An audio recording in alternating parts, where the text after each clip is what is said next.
Hey Rebels, welcome back to the channel. A couple weeks ago, the market printed a signal that has historically led to further downside before resuming the bull market. At the same time, we're seeing another signal flash that has historically been positive for the altcoins and Bitcoin.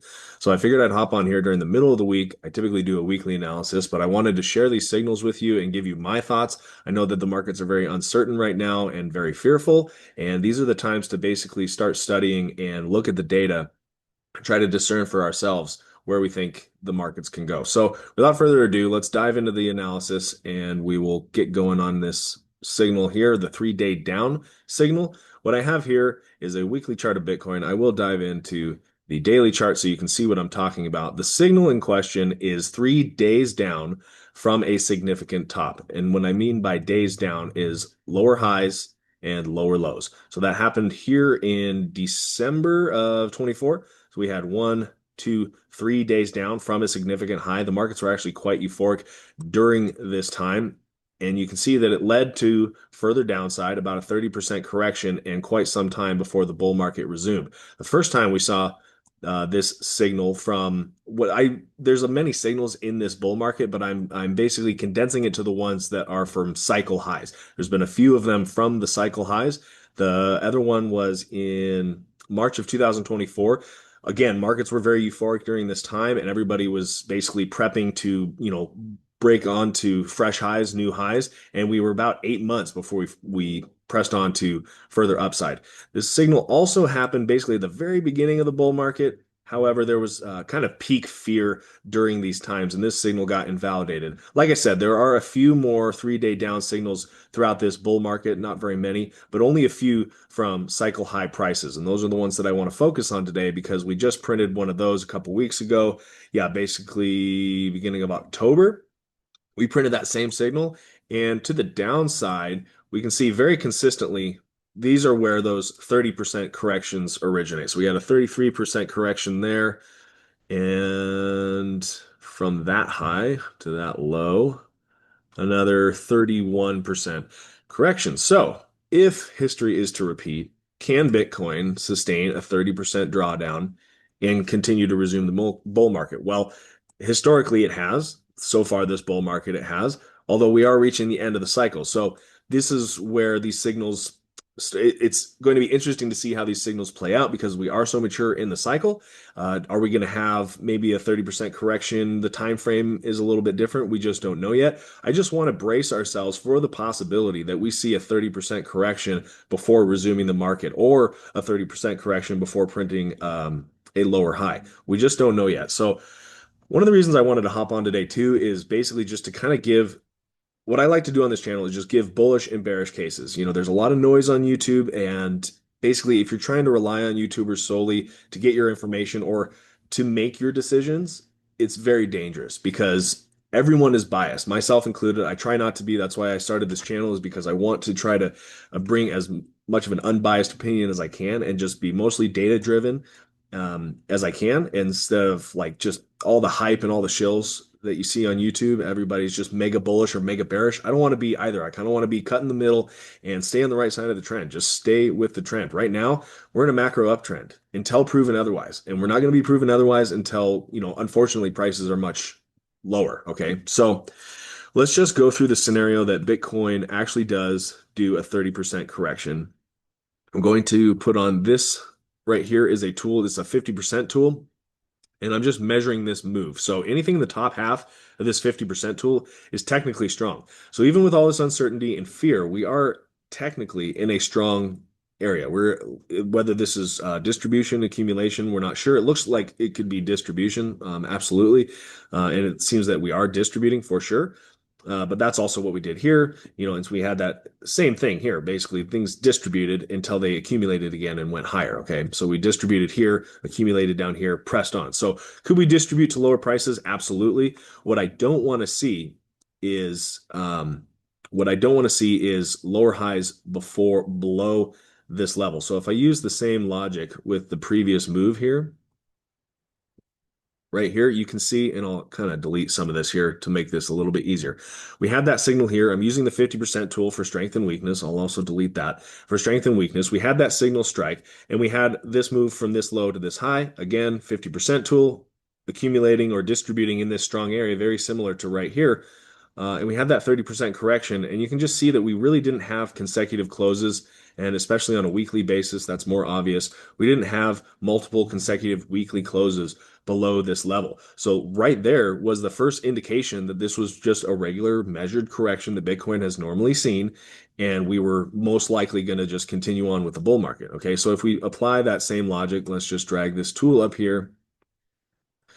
Same thing. We're just going to measure this move, and 30% actually gets us well into this weak area. If you notice, the 30% correction basically just got us right down to the 50% level of that move, and this support and resistance right here.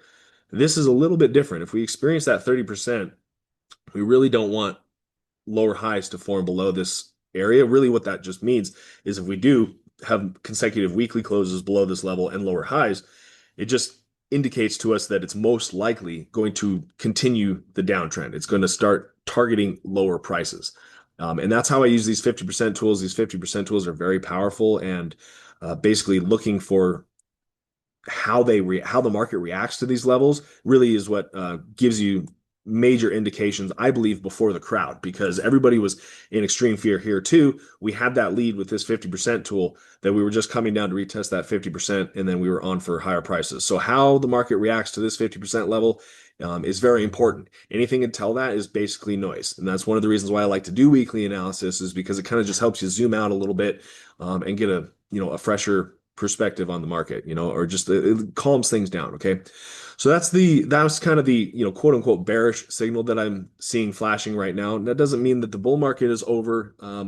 But you could see, but it has also, and I haven't gone far back enough, but it has also marked a top of the cycle. So that is just something to keep in mind. I'm not trying to call the top of the cycle right now.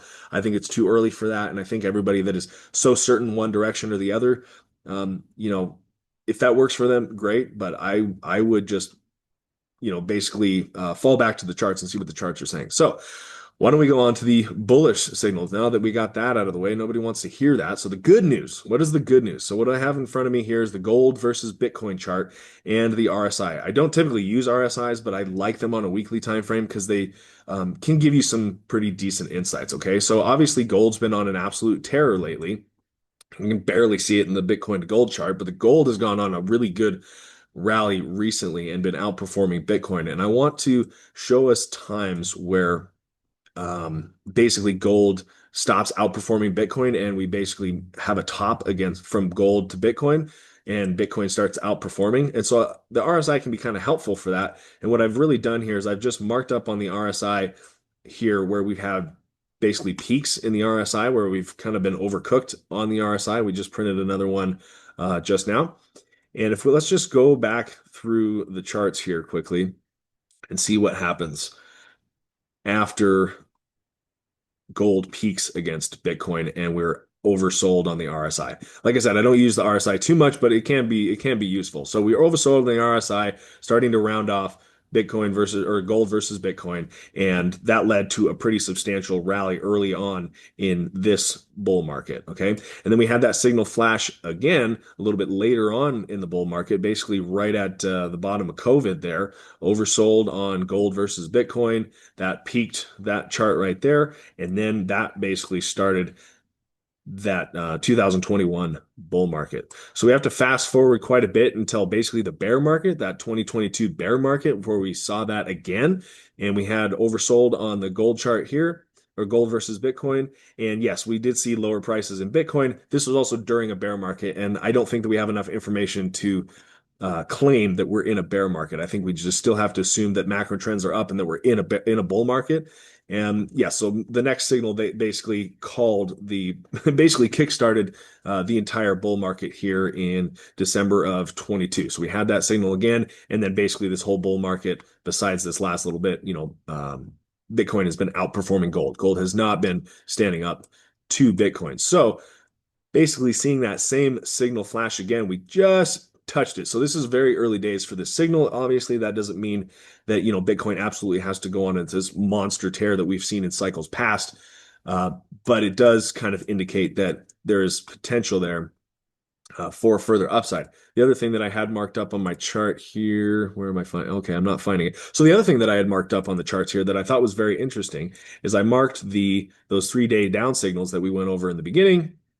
And let me just kind of mark those up. These are the two major ones that caused the 30% corrections. And if you notice, those are actually when we were at the bottom of the RSI on gold versus Bitcoin. So here we are in this weird scenario where we're having these kind of conflicting signals. We're having this 3-day down signal that typically leads to lower prices. However, we're having it at the same time that gold usually starts yielding to Bitcoin and Bitcoin starts seeing that outperformance. I've talked a little bit more about gold and the altcoins, what happens when gold peaks and stuff like that, and how, we're kind of in risk on and risk off modes. And so right now it seems like, because gold is peaking so hard, it seems like we're kind of coming into a little bit of an era where, things are a little bit more risk on at the same time as this gold versus Bitcoin signal is flashing. So I just thought that was really interesting. The reason I bring this up is because the whole thing about markets, in my experience, is that they're not easy. I mean, they really aren't. They're, famous trader once said, the markets are there to fool most of the people most of the time. So there's a lot of noise on YouTube, a lot of noise on Twitter. Everybody in the comments, everybody thinks they have it all figured out and they have the answers. The reality is that nobody knows what's on the right-hand side of the chart. Nobody. I mean, really, I can't emphasize that enough that nobody knows what's going to happen on the right hand side of the chart. It basically comes down to good risk management and stacking the probabilities in your favor, right? So we do have these conflicting signals right now, but we just have to watch the market play its hand and let the market come to us and let the market data come to us instead of trying to rush out into the market and try to impose our will upon the market. Like, would I love to see only bullish signals? Yes. Do I like to see bearish signals? No. And so really we just kind of have to go out into the markets and look at these signals for ourselves. Okay. The thing I'm going to wrap it up on here, just because speaking of conflicting signals or just different signals that we're seeing, like we are literally uncertain in the markets right now. And what I mean by that is we have higher highs and lower lows. So we're not trending right now. Like that's why it feels uncertain. So this is like it's actually very normal for everybody to feel uncertain, and that it shows up in the charts because we're not trending. Okay, so that's one thing to note there. The thing that I wanted to talk about, I've talked about funding rates quite a bit, especially on my Twitter account and in my Telegram. I usually post this stuff quite a bit early. So actually, that's another thing I wanted to say is please join the Telegram, join the my Twitter page because I often will mark these signals or post these signals ahead of time. So if that's where you're going to get access to the earliest information. As soon as I see it, I usually post it, and then it could be a day or two later that I end up hopping on here and make a video about it. Okay.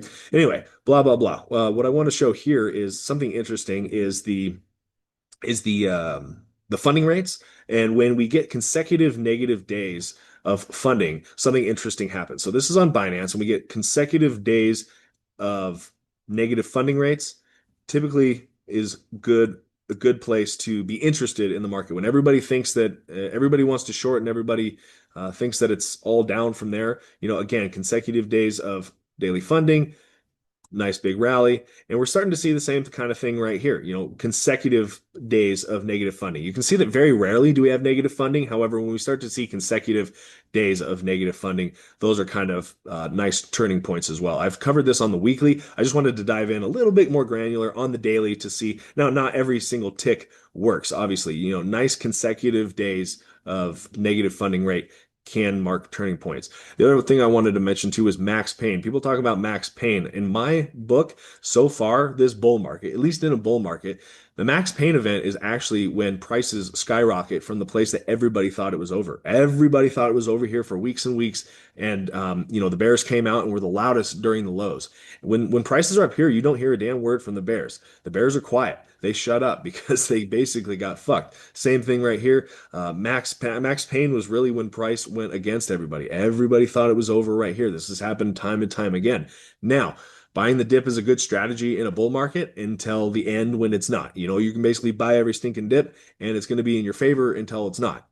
Same kind of thing in the previous cycles. If you just want to take a look here, of course, now it's not going to load. Why not?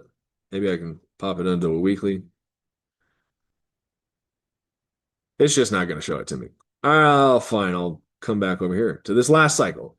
Buying the dip, buying the dip. That'll work pretty much every time until the very end. See, now I got on my soapbox and charts aren't going to load.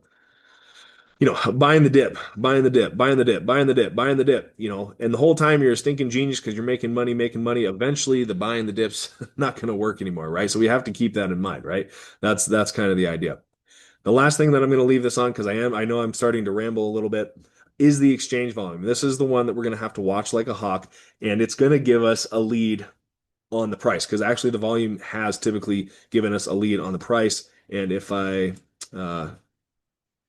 I drew this up here. What I'd really like to see is for us to come down and get support off of this trend line. It's weird, but technical analysis seems to work, at least in terms of strength and weakness. That's how I use them. I don't usually trade off of trend lines, but I just use them as strength and weakness just because it's just a mathematical line that has no feelings. Okay. And so I basically just drew this trend line. What I'd really like to see is for us to get support on this trend line so that we see that we're in a macro higher low. I don't want to see any consolidation in the volume below this trend line. At that point, I think we're going to probably have to sober up and, sad days. We may have missed the altcoin, or the market's going to trick us again and just skyrocket from there. So that's the whole thing. You got to come back weekly or daily to interpret the data, and it's one of those things where like these things take weeks and months to play out. Most people don't have that patience. If you made it this far in the video, I really appreciate it. Thank you very, very much. Please leave a comment down below. Let's leave a money emoji if you made it this long. I really appreciate it. Please like the video. I'm going to end it on just a couple because I do want to stay balanced. And I realized lately that I've kind of just been talking about all the bullish scenarios that I see. I do want to end it on just a couple things that I've seen that could be potentially a little bit troubling. So let me try this again. Let me line up my volume here. One thing that's interesting to me is that pretty much this entire bull run, right when we got the ETF launch and that mega hype, we've seen declining volume in this entire bull market. And from here, in general, minus the spikes, we saw volume trending up into the peak. So this is kind of weird, kind of weak. I'm not really sure exactly how to interpret that. Obviously, it's not like haven't gone up from that point, but we've seen just slowly bleeding volume this entire bull market. Just maybe not a lot of interest, not a lot of excitement. Maybe it's just more institutional, so it's just grinding away. It's not necessarily as degenerate and exciting. And the last one that I'll put on here is again the RSI. Like I said, I don't usually use it, but has been something that's been interesting this whole time, and that is that while price has been going up, if I can get it to work, price has been going up. The RSI has been going down. Now, that is technically a bearish divergence. Really, what you want to see is during the beginning of the bull market, you can see that momentum in general was trending up. And then at a certain point, that same point where this volume has been dying off, the momentum has been dying off. So that's been something, I mean, usually what happens is you have a low and you have a higher high at the same time as you have potentially a lower highs on the RSI in that time. And in that time, that kind of marks a bearish divergence. And in this case, it's actually pretty much a triple divergence where you've hit your head on this trend line a few times, just not being able to break the momentum. So bearish case for the bull market is the bull market's over. We have this triple divergence on the RSI and we just bleed out from here and we round out and that's it for Bitcoin this cycle. The other possibility is that we form a higher high on this RSI and actually get up into these historically elevated levels. Yeah, that's just kind of my thoughts on that one. I don't think we have to reach these exact levels, but you can see that, momentum usually peaks, and we get higher on the RSI near the peaks of the cycle. Okay, so maybe we have one more shot up here, and everybody gets to go home rich, and we all get the altcoin season that we've been promised a million times by all the influencers. So we have the bullish case, we have the bearish case. The honest answer is that it's all possible. Okay, so like it's like, well, how is that helpful? Well, that's the whole point is that nobody knows. We have to go in and manage our own risk. Like that's when it gets kind of boring and technical, and not enough time for this video. But really, the charts have the answers. That's kind of what I wanted to come on here today and say. And I know I totally botched it at the end, and I totally started rambling on and on and on. I really appreciate it. If you made it this far, again, thank you, like and subscribe, and we'll see you next time. Thanks, guys.